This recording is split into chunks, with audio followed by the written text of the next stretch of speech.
이 시대를 살아가는 현대인들에게 플라스틱은 없어서는 안 될 소중한 자원입니다. 하지만 수많은 시간이 흘러도 썩지 않기 때문에 환경오염의 주범으로 꼽히기도 하는데요. 그런데 한국에서 플라스틱을 줄이면서 오히려 유가 폭등까지 잠재울 획기적인 신기술을 개발해 전 세계의 찬사를 받고 있답니다. 현재 세계 경제가 장기 침체로 이어질지도 모른다는 불안감과 함께 여러가지 좋지 못한 정세로 인해 유가가 폭발적으로 상승하고 있습니다. 지금은 조금 진정되긴 했지만 얼마 전까지만 하더라도 말 그대로 유가는 천정부지로 치솟고 있었습니다. 지난 1월 1일 전국 휘발유 가격은 리터당 1622원, 경유 가격은 리터당 1441원이었지만 6개월 만에 각각 31%와 51%가 상승하면서 연일 신기록을 갱신했었죠. 한국에서도 치솟는 유가를 잡기 위해 안간힘을 쓰고 있지만 쉽지 않은 상황인데요. 현재 오일 쇼크라는 말이 있을 정도로 유가 상승으로 인한 경제적인 피해는 심각한 수준으로 치닫고 있습니다. 그런데 이러한 심각한 상황에서 한 줄기 빛이 되어줄 희소식이 하나 전해졌는데요. 바로 한국의 신기술로 기름을 만들어낼 수 있게 된 것입니다. 여러분도 아시다시피 한국은 기름 한 방울 안 나는 나라로 기름뿐만 아니라 여러 천연 자원들이 부족한 나라입니다. 하지만 이를 극복하고 현재의 경제 발전을 이룰 수 있었던 요인은 바로 인적 자원이었죠. 즉 기술력으로 자원 부족을 메꿔왔다고 할 수 있는데요.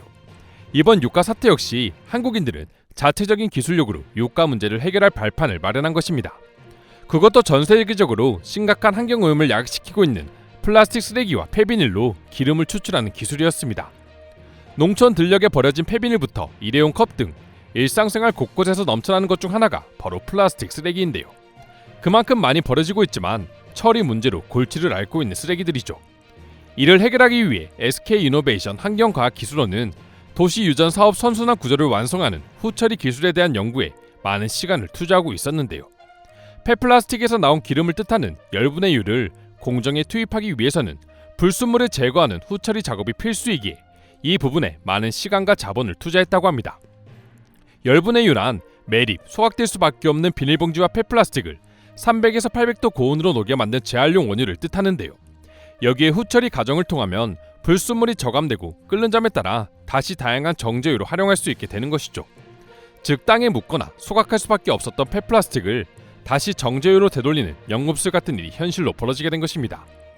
후처리까지 포함한 재생 과정은 국내에서 처음 이뤄지는 시도라고 하는데요. 이미 지난해 9월 폐플라스틱을 고열로 분해해 만든 열분의 유를 SK이노베이션은 정유, 화학공정에 필요한 원료로 국내 최초 투입했다고 밝히며 현대판 연금술의 가능성을 입증해냈는데요.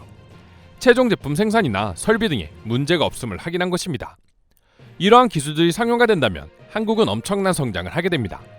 버려진 플라스틱으로 다시 원유를 만들어 석유화학 제품 원료로 쓰게 된다면 한국은 그야말로 두 마리의 토끼를 모두 잡는 결과를 만들어낼 수 있기 때문이죠.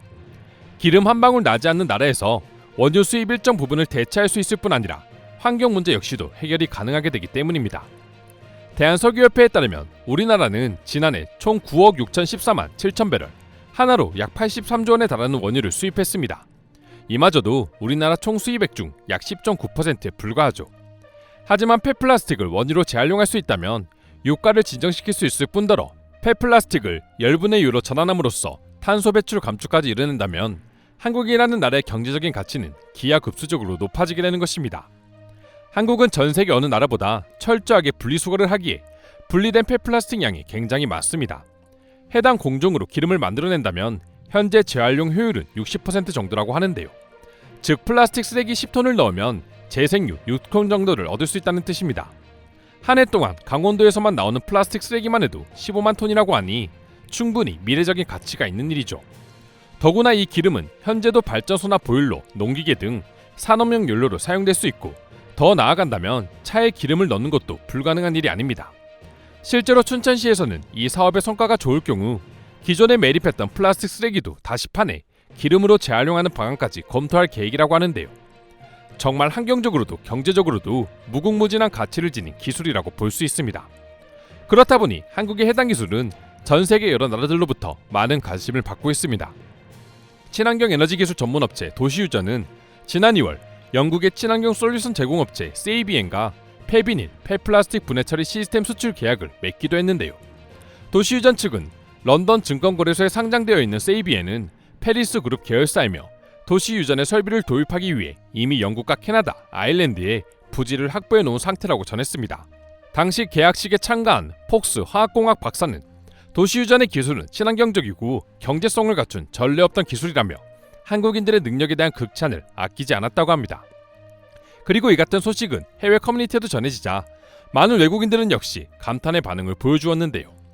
한국인들은 이제 하다하다 쓰레기로도 기름을 만들어내는구나. 정말 대단하다. 누가 한국을 자원 부족 국가라고 했어? 한국은 한국인들의 머리가 자원 그 자체다 라며 말이죠. 이외에도 수많은 해외 네티즌들은 한국의 기술력에 감탄과 부러움의 반응을 동시에 보여주고 있었는데요.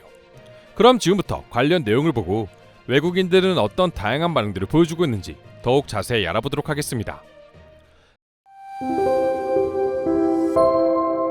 전 세계인들이 한국인들 정도의 지식과 두뇌를 가졌다면 아마도 지구는 지금보다 훨씬 더 발전했을 거야. 거기에 한국인들의 끈기까지 합쳐지면 지금 이미 드론 택시가 상용화 되었을 수도 있어. 진짜 이런 친환경적인 기술을 만들어내는 업체들은 나라를 떠나서 전폭적인 지원이 필요하다고 생각합니다. 환경과 기름을 모두 얻을 수 있는 최고의 사업이니까요. 비닐로 기름을 만들어내다니 한국인들이 플라스틱 쓰레기 발생량을 줄이기 위해 정말 많은 노력을 하고 있다는 것을 느끼게 해주네요. 이런 기술이 하루빨리 전 세계적으로 활용되어 많은 쓰레기들이 재활용됐으면 좋겠습니다. 플라스틱을 보면서 아이들에게 환경오염이라는 커다란 문제를 물려주는 것 같아서 죄책감이 컸는데 이런 기술이 한국에 존재했다니 정말 다행이라고 생각해. 중국이었다면 전혀 신뢰가 없었을 거야. 요즘 전염병으로 인해 집에서 생활하는 시간이 많아지면서 생활 쓰레기가 엄청 많아졌음을 느끼고 있다. 이 쓰레기들로 인한 환경오염이 상상이 되지 않을 정도였는데 그런데 이런 걸 해결해주는 기술들을 한국에서 만들고 있었다니 조금은 안심이 된다. 한국의 경우 아무래도 자원이 부족하니 저런 식으로 어떻게든 환경에 악영향을 주지 않으면서 쓰레기를 재활용하는 방법을 찾아내는구나. 누가 이제 한국을 기름 한 방울 안 나온 나라라고 말할 수 있겠어. 플라스틱에서 기름을 뽑는 건 원래부터 있는 기술이지만 그것을 대량의 쓰레기로부터 뽑아내고 상용화에 임박시킨 장본인은 한국인들입니다. 머지않은 미래에 이 기술이 쓰여지지 않을까 싶습니다. 예전에도 이러한 시도를 한 적이 있지만 활용률이 너무 낮아 모두 망해버렸죠. 그런데 한국은 270도 세라믹 진동으로 추출하는 새로운 기술로 극복해낸 것 같습니다. 내가 그리도 찾던 최고의 기술이야. 제발 상용화에 성공하길 바래. 지구 환경 보호는 선택이 아니라 필수고 난 꼭 오래 살고 싶단 말이야. 제발 상용화하여 연료로 사용이 되었으면 좋겠네요. 바다와 산 그리고 강이 온통 폐비닐, 플라스틱으로 덮여 있습니다. 이 문제를 해결할 유일하면서도 획기적인 방법이라고 생각해요. 보통 재활용은 아무리 기술이 좋아도 분류에 너무 많은 비용이 들고 나죠.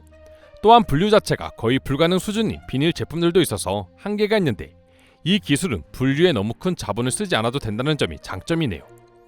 그것도 한국에 국한된 이야기입니다. 다른 나라들은 아예 쓰레기 분류도 안 하고 버리기 때문에 더 큰 환경 파괴를 일으키고 있죠.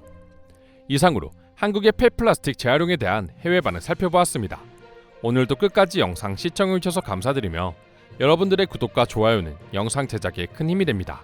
이상 종크TV였습니다.